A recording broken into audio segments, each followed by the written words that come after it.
24/7 hands-on video solutions for art activities.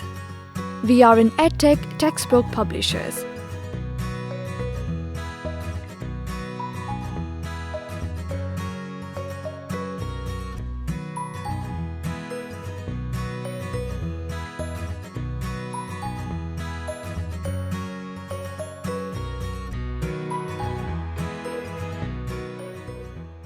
इस सफ़े की मश्क में हम पेपर को कैंची के साथ छोटे छोटे टुकड़ों में काट लेंगे। फिर 2B पेंसिल से सफ़े पर स्नोमैन ड्रॉ करेंगे। स्नोमैन ड्रॉ करने के बाद पेपर के टुकड़ों को स्नोमैन के अंदर गोंद से भर देंगे।